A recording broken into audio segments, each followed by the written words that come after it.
Ele era filho de Esav, era o primogênito. E quando ele empreendeu a perseguição ao seu irmão Jacove, ele colocou todo o seu exército para persegui-lo. E todos iam pelo caminho para pegá-lo. Quando Jacove chegou ali no rio Jordão, no caminho de Arã, ali ele o alcançou. Mas ele não o matou. E ele honestamente começou a expressar suas dúvidas, pois ele não sabia como agir com Jacove. Por um lado, você é meu tio e meu mestre espiritual, já que em muitas ocasiões você me ensinou a Torá. Por outro lado, eu tenho a obrigação de cumprir a ordem do meu pai. O que faço? Jacove deu-lhe uma solução dizendo-lhe: os pobres são considerados uma pessoa morta, já que não tem uma vida valiosa.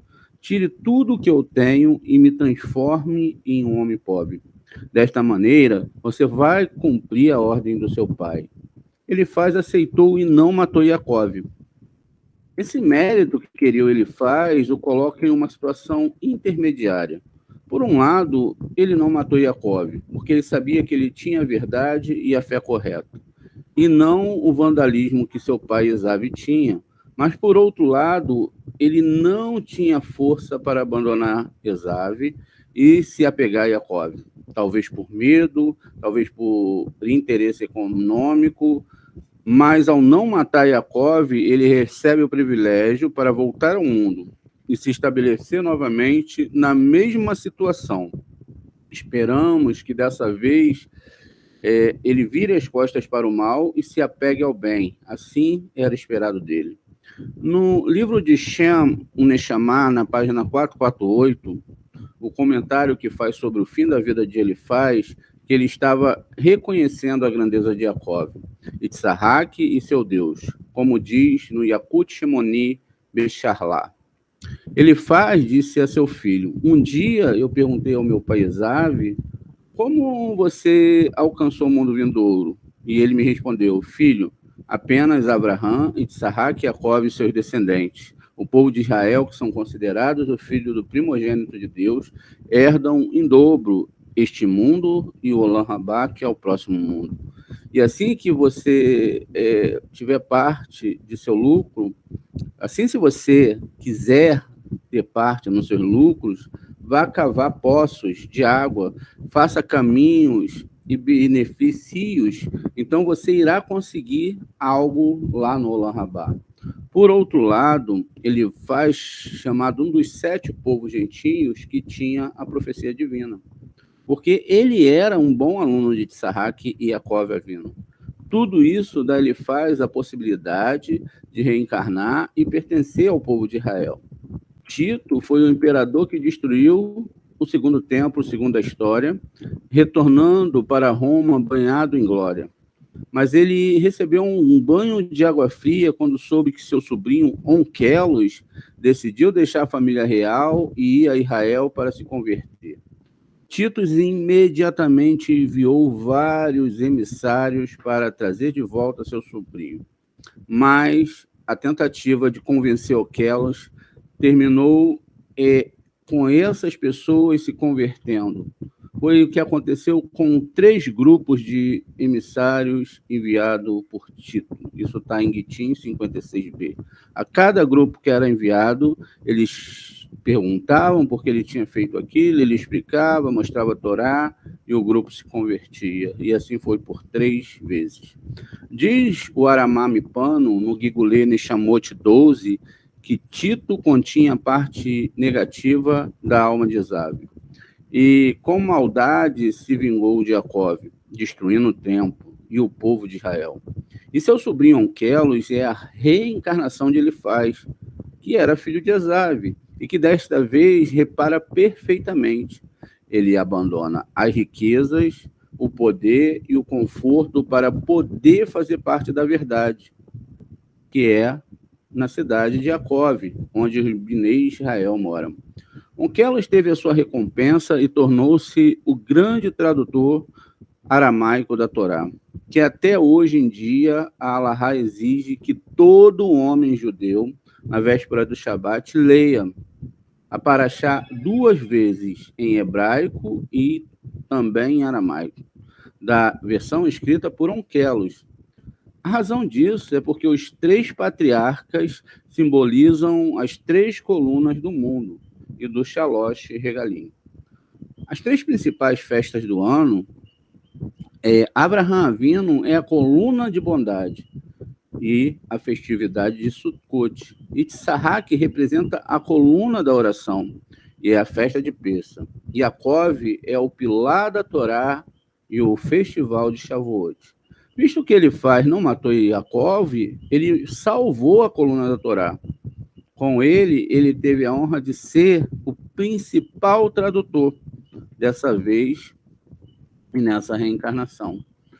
Até hoje, nas comunidades do Iêmen, todos os sábados, quando a Torá é lida, essa leitura é feita, juntamente com a leitura de Onkelos, tudo isso é sugerido em seu nome, ele faz. Em hebraico, forma as iniciais da frase. Ele escreveu a tradução aramaica da Torá. Vejam que incrível. Então, quando nós pegamos o nome, ele faz, como está aqui embaixo, um Aleph, um Lamed, um Yud, um Pei e um Zain. Nós temos aqui embaixo as mesmas letras fazendo a frase descrita acima em português. Ou seja, ele escreverá a tradução aramaica da Torá. Muito bem, essa é a história de Elifaz. A gente agora pula para outra história, mostrando que Esav já tinha conseguido fazer a sua reencarnação. Nas aulas passadas nós vimos isso. E agora nós veremos a questão de Arã e de outros personagens da Torá.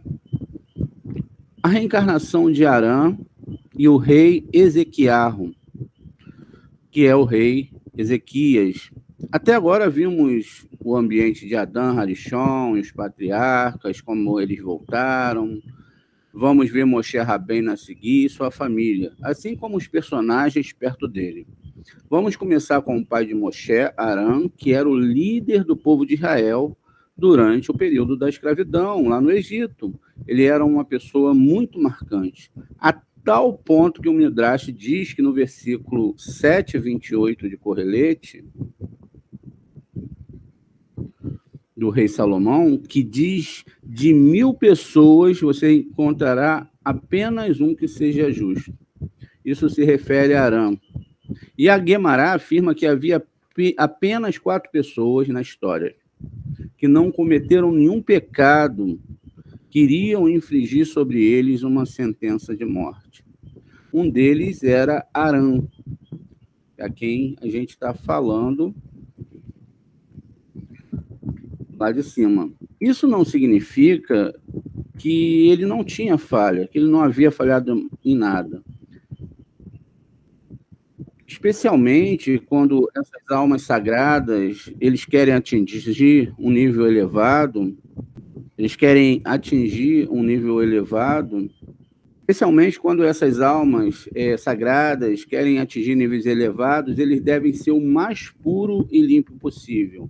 Eles explicam, os nossos sábios explicam sobre o verso em Terrilim, o Sivav Nizará Meod 53, que aquele que alcança os lugares próximos a Deus no mundo vindouro são medidos por falhas de espessura de um fio de cabelo, onde nós temos aqui no final a mesma frase que está transliterada lá no documento e que eles vão traduzir como grande tormenta ao seu redor.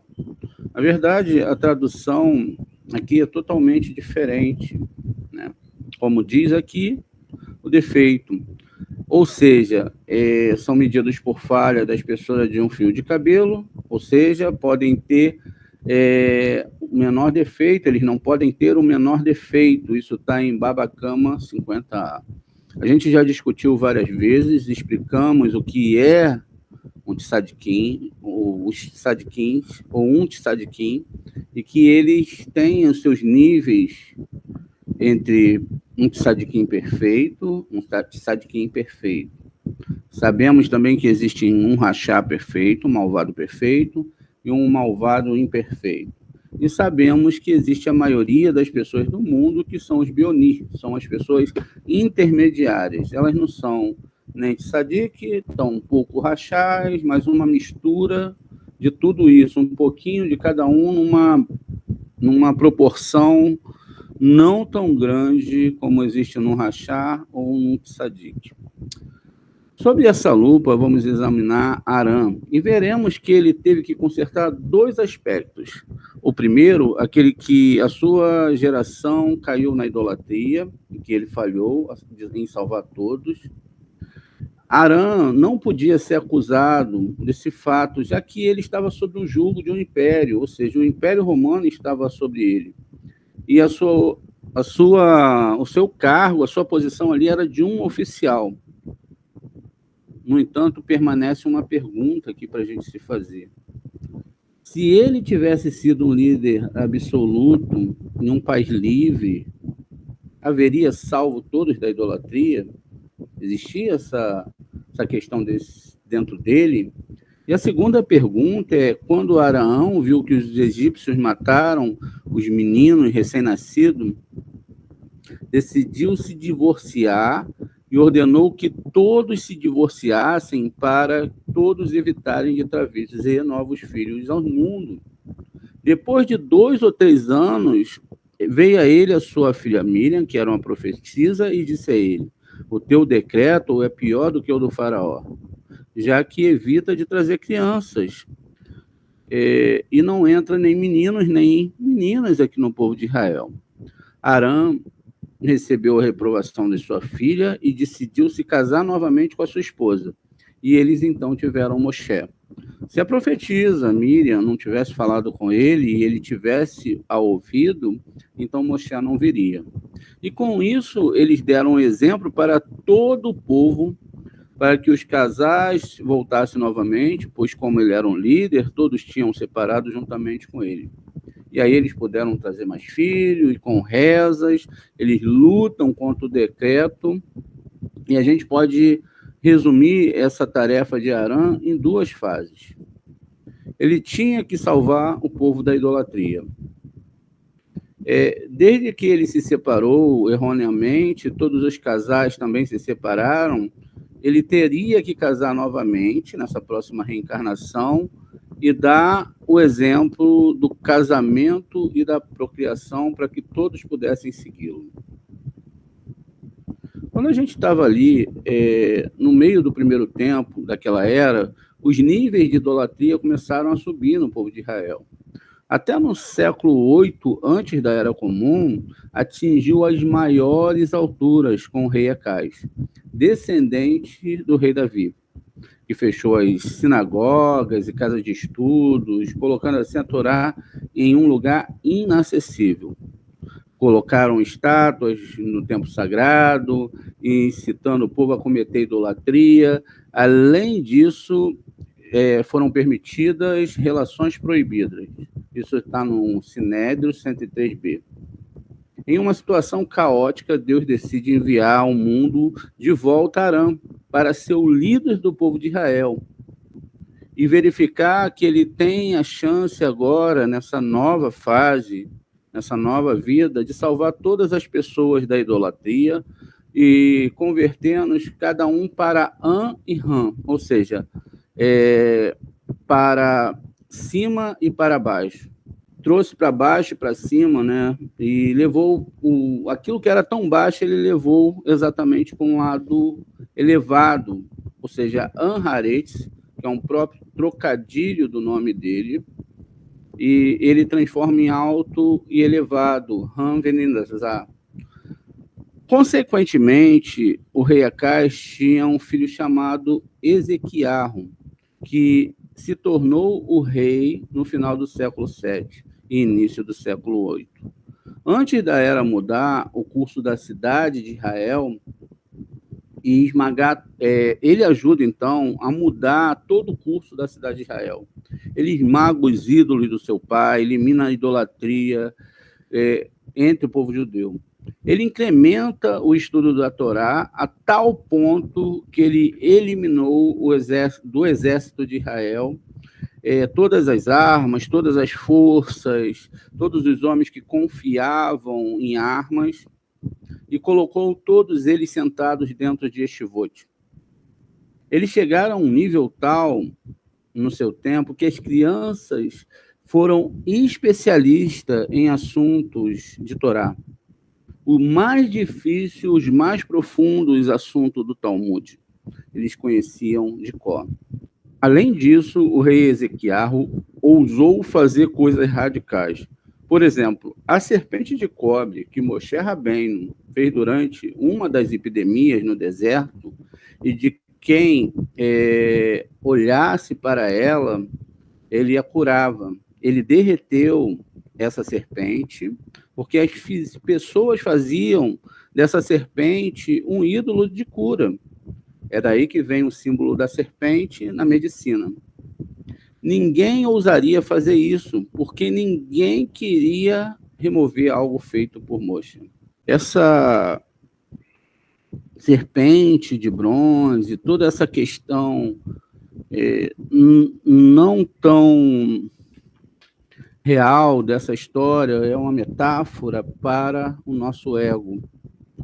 A gente vê que a história da Torá, ela em todo momento está falando de serpente. Em alguns casos, ave a serpente que Moshe joga no chão na hora que ele recebe o sinal do Eterno, o cajado que se transforma numa serpente.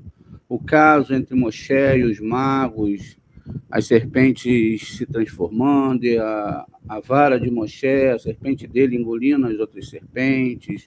Esse caso, quando o pessoal reclama dessas questões com o Eterno, ele manda as serpentes abrasadoras, e aí, metaforicamente dito, que ele devia construir ali uma serpente. Essa questão, no caso, está se falando de questões internas, ou seja, essa serpente é o próprio ego do ser humano. E aqui, mais uma vez, está se trazendo que ele, usando a sua força interior, ele conseguiu destruir essa serpente. A questão da serpente vai estar em Números, do 21:7 e no 21:9, onde o povo vai a Moisés e ele diz: pecamos quando falamos contra o Senhor e contra você, Moshe. Ore pedindo ao Senhor que retire as serpentes do meio de nós. E Moshe orou pelo povo. O Senhor disse a Moisés: faz uma serpente, coloque-a no alto de um poste, quem for mordido e olhar para ela viverá. Moisés fez então uma serpente de bronze e a colocou num poste. Quando alguém era mordido por uma serpente, olhava para a serpente de bronze, permanecia vivo. A serpente de bronze é o símbolo do que é retratado a pessoa por seu ídolo egoísta. A Torá parece nos dizer para percebermos, olha, ela é simplesmente feita de bronze. Por que você se curva para ela? Portanto, se você vê a serpente, agora o que significa que você a sente dentro de você. Nesse nível, ela lhe cura. Então, a serpente em si, ela representa o próprio ego, que agora é colocado num poste.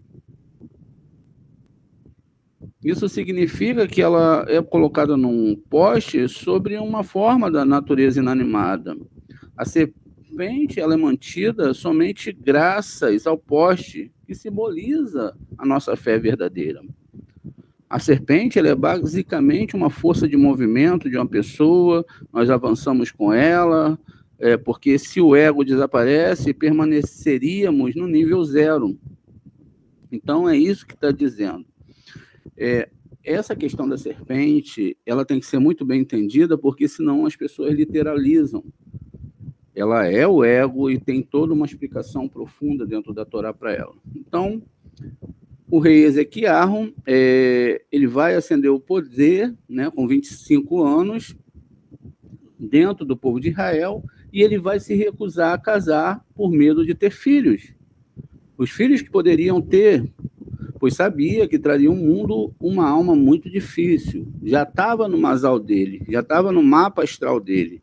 Ele sabia que ia ter um filho problemático.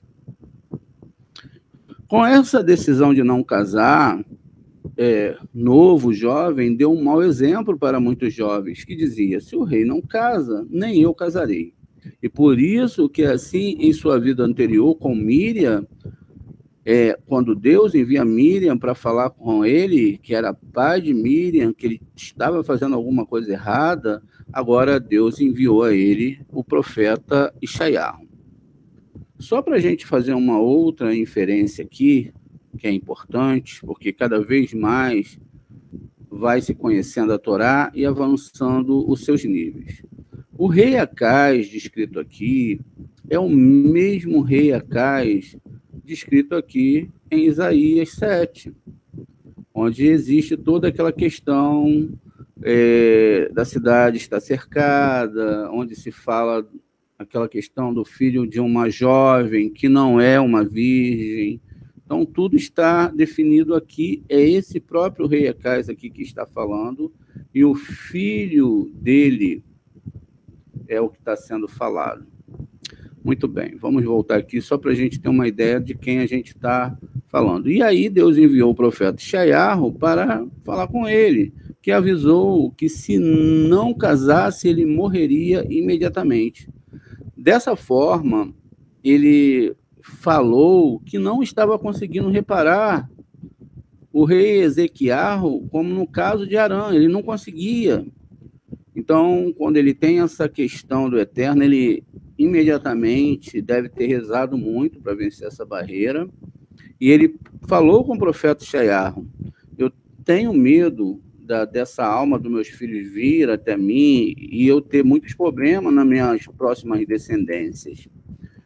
Esse era o medo dele. Ele fala, então, para o Isaías, o Ishaiah, olha, você me dá a sua filha, com a força que tem a sua família, a semente da sua família, juntamente com a minha semente, a gente vai conseguir trazer crianças boas. Então, Isaías vai aceitar, e Ezequiel, que Arã, corrigiu ao se casar, dando exemplo agora de que ele estava se casando e não se preocupando com o futuro dos seus filhos. Ele compreendeu que tudo estava na mão do Eterno. E que ele oraria para fazer o melhor, rezaria para fazer o melhor, mas que tudo realmente dependia do Eterno. E aí, então, os dois vão rezar, vão lutar contra decretos negativos em relação às crianças. E o filho de Ezequiel era o rei Menaxe. Ele nasceu, como a gente vai ver agora, nessa última parte desse curso de reencarnação hoje, não é o último curso de reencarnação, agora, no final dessa aula.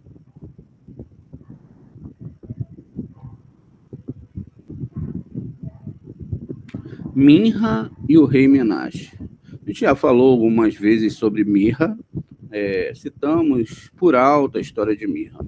Vamos entender um pouco mais profundamente a história de Mirra e o rei Menaxe. O Midrash Shemot relata que Moshe cresceu no palácio do faraó. Sabendo claramente que ele era hebreu, ele se encontrava constantemente com a sua mãe, Yohoved, e recebeu lições da Torá do seu pai Arão. Um dia ele saiu para ver seus irmãos hebreus em sua escravidão, e ele encontrou os egípcios que mataram os bebês hebreus. Dentro de uma daquelas ocasiões, Moshe foi capaz de salvar uma criança, que para ele parecia uma boa ideia salvar aquele menino. Embora Deus lhe dissesse para ele o seguinte, Tizaquetel Bacacã, não observe o vaso, mas o que ele contém, qual é a alma que está dentro. Não olhe para o corpo do bebê que inspira pena, pois o seu conteúdo é muito problemático e é melhor que você faça as pazes com o sofrimento e a morte. Deixa o menino partir, deixa ele passar pelo que ele tem que fazer. Como a missão de vida, você terá uma missão impossível com essa criança. Você vai ter uma questão que nem você, Moshe, com toda a sua Torá, você vai vencer. Não obstante, Moshe se arriscou pensando que ele mesmo cuidaria daquela criança, ajudando em sua missão. Essa criança tinha o nome Mirra, como nós vimos lá em cima, e a história de Mirra foi muito negativa. Embora Mirra sempre acompanhasse Moshe, ele era um grande idólatra. Antes de deixar o Egito, o Moshe ele tinha que tirar o caixão de Yosef, que foi afundado no Nilo. Então, esse caixão foi escondido dos egípcios, etc., porque Moshe sabia que sem esse caixão ele não sairia do Egito com o povo hebreu. Então, ele vai escrever um pergaminho, Moshe escreve esse pergaminho, e num pergaminho tem um nome sagrado de 72 letras, e a frase, suba touro, suba touro. Mirra levou o pergaminho e guardou com ele. Ao cruzar o Mar Vermelho, todo o povo de Israel elogiou quem é como Hashem, nosso Deus, exceto o idólatra Mirra, que atribuiu milagres a uma pequena estátua que estava com ele. No deserto, quando o povo de Israel decidiu fazer um novo Deus, coletando ouro e jogando no fogo para derretê-lo, Mirra jogou no fogo o pergaminho que Moshe, com os 72 nomes sagrados, e com aquela palavra, sobe touro, ele jogou lá dentro. E realmente o touro se levantou, e aquela imagem de ouro, ela começou a pegar vida. E por causa dessas letras sagradas é que isso aconteceu. Quando o povo viu, então, que existia esse milagre, então eles começaram a acreditar em Mirra. E ele acreditou que ele tinha poderes, e todos juntaram-se à crença de idolatria, e adorando e apegando-se assim à ideologia de Mirra. Ao entrar na terra de Canaã, Mirra construiu sua grande casa de idolatria. E seu sumo sacerdote era ninguém mais, ninguém menos que o neto de Moshe. Com este caso, Deus nos ensinou uma mensagem importante. Nós sabemos que os hebreus que se recusaram a abandonar a idolatria morreram em uma praga das trevas e não saiu do Egito. Além disso, aqueles que participaram ativamente do pecado de ouro foram punidos com a morte. E todos que saíram do Egito morreram pelo caminho. E só entrou a nova geração na terra de Israel. Como é que Mirra conseguiu deixar o Egito e não morreu, quando o bezerro de ouro entrou em Israel? A resposta é uma só, para que entendam todo o povo de Israel que a gente só deve salvar uma criança ou uma pessoa em perigo, e a gente tem que salvar, é uma responsabilidade, mas quando Deus diz que não, nós não devemos tentar ser mais misericordioso do que o Eterno, já que Deus planejou que aquela alma só seria purificada através do sofrimento e uma morte num determinado momento. Mas agora que ele viveu um pouco mais e estragou a sua alma, ele terá de voltar e reparar a alma perturbada de Mirra. Esse reparo vai ser muito mais dolorido do que aquele que aconteceria naquela época, porque agora ele acumulou dentro da vida aqui na Terra mais pontos negativos de idolatria dentro da sua alma. Deus, então, vai dividir o Mirra em dois, e ele vai ser, dessa vez, o rei Menaxe e Rabeshec, os filhos de Ezequiel. Como diz o Zohar, se essa alma vier em um corpo, não terá chance de reparar. Tive que dividir essa alma em dois para obter o reparo completo. Agora a gente entende o grande medo que o rei Ezequiel tinha, porque ele já conhecia esses segredos de Torá. Ele sabia que essas almas iam vir, ia ser através dele. Então, ele se recusou a casar, não foi meramente por uma questão de não querer casar, mas sim para que evitasse dentro da família dele que essas crianças surgissem. Ele estava com medo, já que ele tinha que ter duas crianças com a alma muito inclinada para a idolatria, contra a qual ele lutou tanto. Os Rahamins conta que um dia, ele carregando as duas crianças em seus ombros, um deles disse que a cabeça do meu pai é boa para fazer sacrifício sobre ela. Ou seja, fazer sacrifícios de idolatria sobre ela. Isso está lá em Beharahot 10a e na Hagaot Rabar. O rei Ezequiel ficou chocado tanto com aquela frase que ele jogou a criança no chão. Assim, quando caiu, Rav Sheka no chão, ele recebeu um golpe fatal, quebrou a sua nuca, pagando assim com morte de Sequilá, que é o castigo merecido por incitar as pessoas à idolatria. Quando ele era Minha, ele fez isso, e agora nessa vida, nesse curto período de vida, ele é levado a sofrer essa Sequilá. A gente viu isso também quando a gente estudou lá sobre o sumo sacerdote Araão e Eli. Menashe ficou com metade da alma de Mirra para confrontar a idolatria e vencê-la. E, de fato, quando o rei Menashe assumiu o reinado no ano de 697 e foi responsável por 55 anos até o ano 642 antes da Era Comum, seu reinado foi muito difícil para o judaísmo e para o povo de Israel.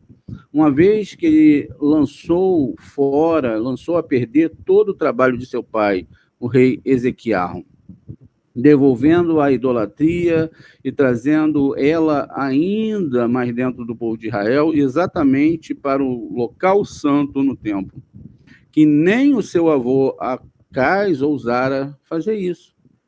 Também ele sacrificou os seus 2 filhos, queimando eles diante de um ídolo, como era costume em algumas seitas. Isso vai estar lá em Divrei Rahamim 2, no capítulo 33.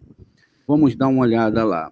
Divrei Rahamim é o livro de Crônicas 2. Tinha Menashe 12 anos quando começou a reinar e reinou 55 anos em Jerusalém. Ele fez o que era mal aos olhos do Eterno, conforme as abominações dos povos que o Senhor lançara fora de diante dos filhos de Israel.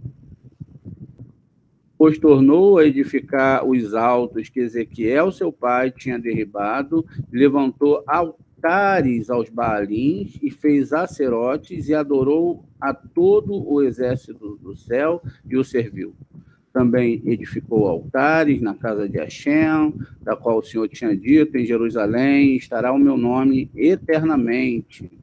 E edificou altares a todos os exércitos dos céus nos 2 átrios da casa do Senhor. Além disso, ele queimou seus filhos como sacrifício no vale dos filhos de Imom, e usou de argúrios e de encantamentos, e dava-se a artes mágicas, e instituiu adivinhos e feiticeiros. Sim, fez muito mal aos olhos do Senhor para provocar a sua ira. Também a imagem esculpida do ídolo que tinha feito, e ele a colocou na casa de Deus, da qual Deus tinha dito a Davi e a Salomão, seu filho: nesta casa e em Jerusalém, que escolhi de todas as tribos de Israel, porei o meu nome para sempre. E nunca mais removerei o pé de Israel da terra que destinei a vossos pais. Contanto que tenha cuidado de fazer tudo o que eu lhe ordenei, toda a Torá, os estatutos e as ordenanças dado por intermédio de Moshe. Manassés tanto fez errar a Judá e aos moradores de Jerusalém, que eles fizeram o mal ainda mais do que as nações que Hashem tinha destruído de diante dos filhos de Israel. Falou Hashem a Menashe e ao seu povo, porém não deram ouvido. Pelo que Hashem trouxe sobre ele os comandantes do exército do rei da Síria, ao qual prenderam Manassés com ganchos e, amarrando-o com cadeia de bronze, o levaram para a Babilônia. Estando ele angustiado, suplicou ao Senhor seu Deus e humilhou-se muito perante Deus de seus pais. Sim, orou a ele, e Deus se aplacou para com ele, e ouviu-lhe a súplica, e tomou a trazê-lo a Jerusalém, ao seu reino. Então conheceu Manassés que o Senhor era Deus. Ora, depois disso, ele edificou um muro ao lado de fora da cidade de Davi, ao ocidente de Giom, no vale, até a entrada da porta dos peixes. E fez-lo passar ao redor do Ofel e a levantou muito alto. Também pôs oficiais dos exércitos em todas as cidades fortificadas de Judá. Tirou da casa do Senhor os deuses estranhos e os ídolos, como também todos os altares que tinha edificado no monte da casa do Senhor e em Jerusalém, e os lançou fora da cidade. Também reparou o altar do Senhor e ofereceu sobre ele sacrifícios de ofertas pacíficas e de ações de graças, e ordenou a Judá que servisse ao Senhor, Deus de Israel. Contudo, o povo ainda sacrificava nos altos, mas somente ao Senhor, seu Deus. O restante dos atos de Manasses, ou Menache, e a sua oração ao seu Deus, e as palavras do vidente que lhe falaram em nome do Senhor, Deus de Israel, e seus altares, e as suas imagens, e Matão, o sacerdote de Israel. Também a sua oração, e como Deus se aplacou para com ele, e todo o seu pecado e a sua transgressão. E os lugares onde edificou altos, e pôs os acerins e as imagens esculpidas, antes de se ter humilhado, eis que estão escritos nas crônicas dos videntes. E dormiu Menassés com seus pais, e o sepultaram em sua casa, e Amon, seu filho, reinou em seu lugar. Como nós vemos aqui, agora, com esses atos do rei, Menache, ele manifestou de novo mirra, ali fazendo idolatria, mas no final dos seus dias, o rei Menache foi mantido em cativeiro pelo rei de Ashur, depois de uma batalha. Já na prisão, ele sentou-se para refletir sobre todos os pecados que havia cometido. Ele teve exatamente de Deus, essa prisão para que ele pudesse refletir. E aí, então, ele vai fazer uma oração ao Eterno, e ele se arrepende, ele pede perdão, e ele promete a Deus que se ele salvasse, e que ele devolvesse a coroa do reino de Israel, ele repararia toda a idolatria que causou, como de fato ele fez no final. Foi assim que ele conseguiu fazer a sua techuvá, erradicar a idolatria do meio do povo de Israel, que ele mesmo tinha imposto.